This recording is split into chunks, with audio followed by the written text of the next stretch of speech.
Earth, the planet on which we live, described in many ways, and known by many names, depending on the culture, tradition, or belief. Many of us who are religious believe that the earth was created just for us, by an unseen God, or divine entity, for us to use and govern. Some of us believe that the earth is just a rocky planet, spiraling through the vastness of space, as a result of some random miraculous cosmic event.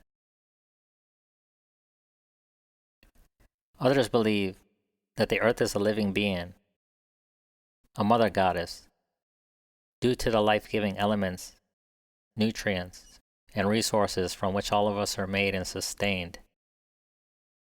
And the rest of us are so engulfed in our own world that we have become apathetic to the earth. Regardless of what we believe, we can all agree that the earth is the only planet we know of thus far to support life. And despite our plans to explore, terraform, and colonize other nearby planets, there's still nowhere to which our species can migrate to and settle in the near future. Therefore, we must recognize that the earth is not just a planet. It is where we're born, where we grow up, where we play, where we work, where we pursue our dreams and raise our families. It is our home, and not just our home, but home to countless other species, many of whom inhabited the earth long before us. The earth gives us everything we need, from the foods that we eat, to the materials that we use to build our civilizations. We are truly dependent on the earth for our existence. However, the earth does not need us. Great species have come and gone, and great civilizations have risen and collapsed. Yet the earth still continues. The historical evidence is well documented in the earth itself, as geologic records, fossils, ancient ruins, and cultural artifacts. And by studying these geologic records, we know that the earth has went through many changes ever since it came into existence over 4.5 billion years ago, and that the earth continues to change and evolve every day. So this brings us to the present-day controversy over climate change. Is it just another natural cycle of the earth? Or is it an unnatural occurrence caused by human activity? First of all, what exactly is climate change? The most basic definition of climate change, without any political, industrial, or cultural biases, is a change in the global average temperature over a long period of time. Not to be confused with our local seasonal weather changes, but more relating to the wide scope of climatology around the world, over decades, centuries, and millennia. But basically, the climate is regulated and affected by the atmospheric, oceanic, and geologic makeup in correlation to the sun's energy.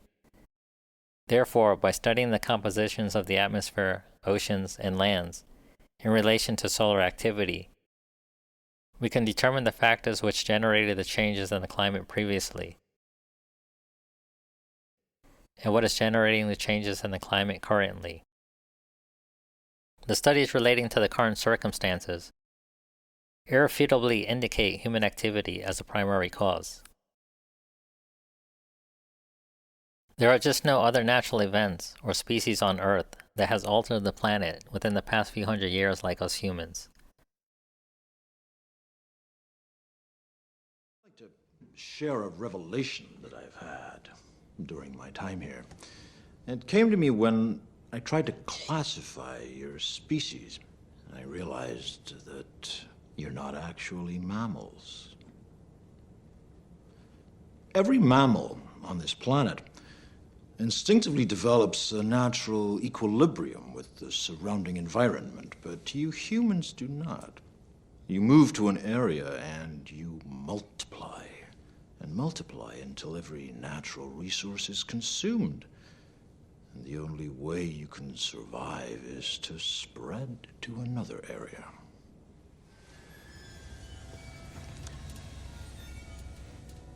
There is another organism on this planet that follows the same pattern. Do you know what it is? A virus.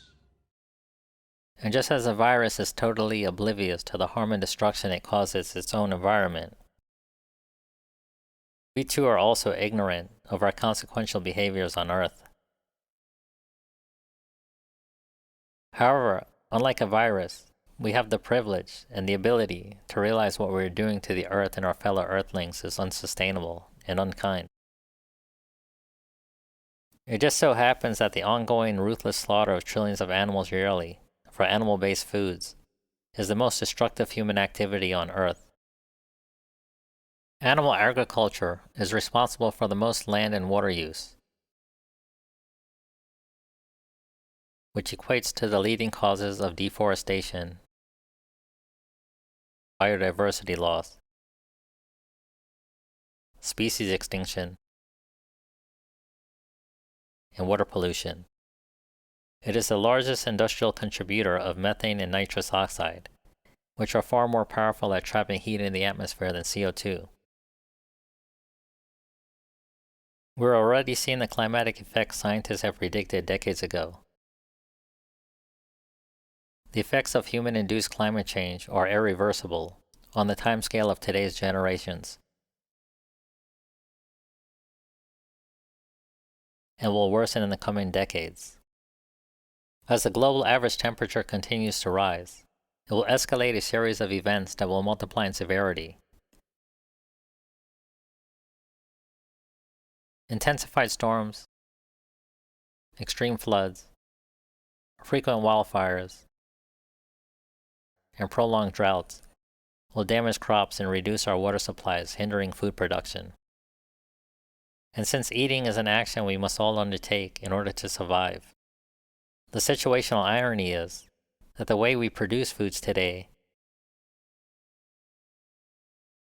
will be what starves us tomorrow, unless we significantly cut down on animal-based foods, or better yet, adopt a plant-based diet. The world has enough for everyone's need, but not enough for everyone's greed. As long as we live in balance with the earth,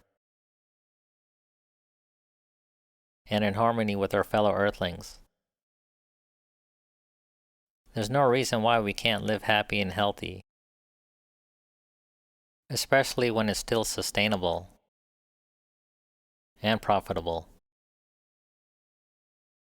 So let's take care of our home and respect the earth.